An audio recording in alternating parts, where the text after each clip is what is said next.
Hi friends, welcome to Sri Renga's kitchen. இன்றைக்கி நம்ம கிச்சனில் ஒரு ஹெல்த்தியான ரசம் ரெசிபி தான் பார்க்க போகிறோம்.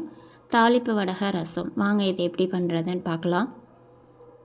இது பண்ணுறதுக்கு நான் அரிசி கழுவின தண்ணி ஒரு பவுலில் எடுத்திருக்கேன். கூடவே ஒரு பெரிய நெல்லிக்காய் சைஸ் புளி எடுத்திருக்கேன். புளி நீங்கள் எவ்வளோ ரசம் பண்ணுறீங்களோ அதுக்கு தேவையான அளவு எடுத்துக்கோங்க.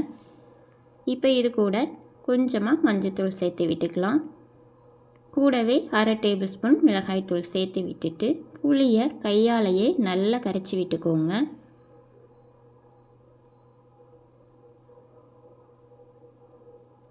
இந்த மாதிரி நல்லா கரைச்சி விட்டுக்கோங்க. இப்போ ஒரு கடாயில் ஒரு டேபிள் ஸ்பூன் எண்ணெய் விட்டுக்கலாம். எண்ணெய் சூடானதும் ஒரு சின்ன சைஸ் தாளிப்பு வடகம் எடுத்திருக்கேன். இப்போ நல்லா ஊற்றி விட்டுக்கலாம்.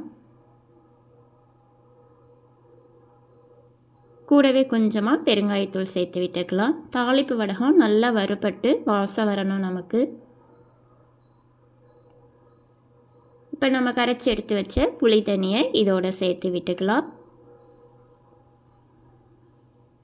கூடவே கொஞ்சமாக கருவேப்பிலை, தேவையான அளவு உப்பு சேர்த்து விட்டுக்கலாம். ஒரு சின்ன துண்டு வெல்லம் சேர்த்துக்கலாம். இது ரசத்தோட டேஸ்ட்டை நல்லா எடுத்து கொடுக்கும் உங்களுக்கு. இப்போ இது கூட 5-6 பல் பூண்டை நல்லா தட்டி எடுத்துக்கலாம். இந்த மாதிரி நல்லா தட்டி எடுத்துக்கோங்க. இப்போ இதையும் ரசத்தில் சேர்த்து விட்டுக்கலாம். இதை ஒரு தடவை நல்லா கலந்து விட்டுட்டு அடுப்பை மீடியம் ஃப்ளேமில் வச்சுக்கோங்க. ரசம் நல்லா கொதித்து வரணும் நமக்கு. இப்போ பாருங்கள், ரசம் நல்லா கொதித்து வருது. அவ்வளோதான், நம்மளோட தாளிப்பு வடகை ரசம் சூப்பராக ரெடி ஆகிடுச்சு. இது குழந்தைங்களுக்கு பண்ணி கொடுங்க. சளிக்கு அவ்வளோ நல்லது. இந்த மழைக்கு இது பண்ணி கொடுங்க.